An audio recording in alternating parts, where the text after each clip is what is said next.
सपना एक देखोगे मुश्किलें हजार आएंगी। सपना एक देखोगे मुश्किलें हजार आएंगी, लेकिन वो मंजर भी बड़ा खूबसूरत होगा। लेकिन वो मंजर भी बड़ा खूबसूरत होगा जब कामयाबी शोर मचाएगी। जय हिंद my dear students, Chandra coaching में आपका धमाकेदार स्वागत है। मेरे प्यारे बच्चों, मैं क्लास 10 के विद्यार्थियों के लिए अध्याय 11 यानी कि भौतिक विज्ञान अध्याय 11 से, ठीक है, बहुत ही ज़्यादा मोस्ट आईएमपी क्वेश्चन लेकर आया हूँ। जो आपके बोर्ड एग्ज़ाम के लिए ये क्वेश्चन बहुत ही मोस्ट आईएमपी है। ठीक है, यदि आप लोग इस क्वेश्चन को पढ़ लेंगे तो आपके एग्ज़ाम में बहुत ही अच्छे मार्क्स आएंगे। तो चलिए बिना देरी के हुए शुरू करते हैं आज की इस वीडियो को। ओके, देखिए आज हम लोग देखेंगे कक्षा 10वीं का भौतिक विज्ञान अध्याय 11 को, जिसमें अध्याय 11 का जो नाम है वो है आपका मानव नेत्र तथा रंग बिरंगा संसार, जिसे अंग्रेजी में बोलते हैं, देखिए यहाँ पर ह्यूमन आई, यानी कि मानव नेत्र को हम लोग कह सकते हैं ह्यूमन आई, एंड रंग बिरंगा संसार को कह सकते हैं कलरफुल वर्ल्ड। ठीक है, तो चलिए मेरे प्यारे बच्चों, इस चैप्टर से हम लोग मोस्ट आईएमपी क्वेश्चन को देखते हैं और उसे समझते हैं। ठीक है, और इस क्वेश्चन का जो सोल्यूशन होगा ना, मैं इस नेक्स्ट वीडियो में जो आने वाली वीडियो है उसमें सारा सोल्यूशन करा दूंगा। ओके, चलो देखते हैं फर्स्ट क्वेश्चन को। देखिए जो फर्स्ट क्वेश्चन है आपका वो है नेत्र की समंजन क्षमता से क्या अभिप्राय है। ओके, जो नेत्र की जो समंजन क्षमता होती है उससे क्या अभिप्राय है। समंजन क्षमता मतलब कि आँखों को सिकुड़ना, किसी चीज़ को, जैसे अचानक आपकी आँखों पर लाइट पड़ गई, अपने आँखों को आपने सिकुड़ लिया। ठीक है, यानी कि या तो अंधेरे से आप बाहर जा रहे हैं तो अपनी आँखों को आप खोलते हैं, तो मतलब कि ये समंजन क्षमता से आप क्या जानते हैं, इसके बारे में आपको बताना है। ओके, चलिए देखते हैं नेक्स्ट क्वेश्चन को। मानव नेत्र की सामान्य दृष्टि के लिए दूर बिंदु तथा निकट बिंदु नेत्र से कितनी दूरी पर होते हैं। ठीक है बेटा, जो मानव नेत्र की जो सामान्य दृष्टि के लिए, यानी कि हम लोग को साफ साफ दिखाई देने के लिए जो दूर बिंदु तथा निकट बिंदु नेत्र से कितनी होनी चाहिए, वो दूरी पूछ रहा है आपसे। ठीक है, ओके, नेक्स्ट देखते हैं बेटा हम लोग थर्ड क्वेश्चन को। अंतिम पंक्ति में बैठे किसी विद्यार्थी को श्यामपट्ट पढ़ने में कठिनाई होती है। ठीक है, कोई लास्ट में कोई आपका स्टूडेंट बैठा हुआ है, कोई विद्यार्थी, और उसको श्यामपट्ट पर कोई लिखा हुआ है कुछ, उसको पढ़ने में कठिनाई हो रही है। यह विद्यार्थी किस दृष्टि को दोष से पीड़ित है। ओके, ये जो विद्यार्थी है वह किस दृष्टि दोष से पीड़ित है, इसे किस प्रकार के संशोधन किया जा सकता है। ठीक है, यानी कि इसका संशोधन किस प्रकार से किया जा सकता है, तो आप लोगों को बताना है। ओके, ये भी मोस्ट आईएमपी क्वेश्चन था। देखते हैं हम लोग 4 क्वेश्चन को। देखिए सामान्य नेत्र 25 सेंटीमीटर से निकट रखी वस्तुओं को, ठीक है, यानी कि 25 सेंटीमीटर से कम, यानी कि 25 सेंटीमीटर तक नहीं, 25 सेंटीमीटर से कम। ठीक है, तो 25 सेंटीमीटर से कम रखी वस्तुओं को सुस्पष्ट क्यों नहीं देख पाते हैं। ठीक है, हम लोग सबको पता है कि 25 सेंटीमीटर रखी वस्तुओं को हम लोग अच्छी तरह से देख पाते हैं, लेकिन 25 सेंटीमीटर से कम अगर कोई वस्तु रखी गई है तो उससे हम लोग स्पष्ट तरीके से, यानी कि अच्छी तरह से क्यों नहीं देख पाते हैं, साफ साफ क्यों नहीं देख पाते हैं, ये बताना है आपको। देखते हैं नेक्स्ट क्वेश्चन को। तारे क्यों टिमटिमाते हैं। ओके, 5वां क्वेश्चन आपका है कि तारे क्यों टिमटिमाते हैं, जो आकाश में तारे होते हैं वो क्यों टिमटिमाते हैं। ठीक है, चलिए नेक्स्ट देखते हैं क्वेश्चन 6वां वाला। ग्रह क्यों नहीं टिमटिमाते हैं, व्याख्या कीजिए। यानी कि तारे टिमटिमाते हैं, वो क्यों टिमटिमाते हैं बताना आपको, लेकिन ग्रह क्यों नहीं टिमटिमाते हैं। मेरा ग्रह क्यों नहीं टिमटिमाते हैं, इसकी हम लोग को एक्सप्लेन करनी है, इसके बारे में बताना है। ओके, देखते हैं नेक्स्ट क्वेश्चन।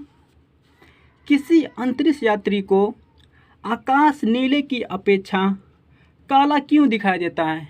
यानी कि कोई अंतरिक्ष में कोई आपका कोई वैज्ञानिक कोई चला गया है, ठीक है ना, तो वो अंतरिक्ष से जब हम देखता है आकाश को, ठीक है, तो वो जैसे कि काला के जैसे कि नीले की अपेक्षा काला क्यों दिखाई देता है। जैसे हम लोग ज़मीन से देखते हैं आकाश को तो नीला दिखाई देता है, लेकिन अगर कोई अंतरिक्ष में चला जाए, ठीक है, तो वहाँ से देखेगा आकाश को तो वो आकाश नीला की अपेक्षा काला क्यों दिखाई देता है, इससे क्यों आपको बताना है। ओके, देखते हैं 8वां क्वेश्चन को। मानव नेत्र का एक स्वच्छ एवं नामांकित चित्र बनाइए। क्या करना है बच्चों कि आप लोगों को मानव नेत्र का एक स्वच्छ एवं नामांकित चित्र बनाना है। देखते हैं हम लोग नेक्स्ट क्वेश्चन को। ओके, जो 9वां क्वेश्चन है वो कह रहा है आपका कि मानव नेत्र क्या है, यानी कि मानव की जो आँख है वो क्या है, इसका कार्य विधि एवं विभिन्न अंगों का वर्णन करो। ठीक है, देखते हैं 10वां क्वेश्चन को। किसी वस्तु को देखने के लिए न्यूनतम दूरी कितनी होती है।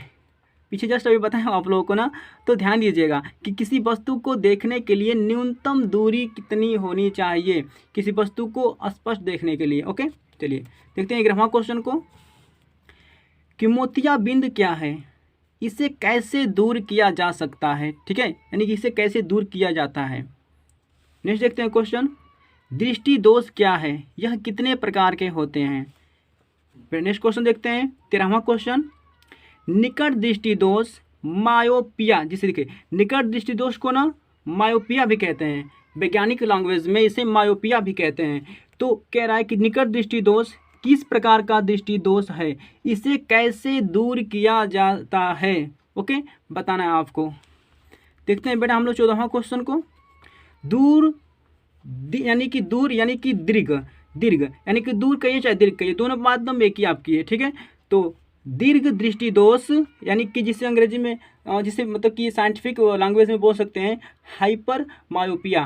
ठीक है, तो कह रहा है क्वेश्चन आपका कि दीर्घ दृष्टि दोष क्या है, इसे कैसे दूर किया जाता है, आपको बताना है बच्चों। ओके, देखते हैं नेक्स्ट क्वेश्चन को।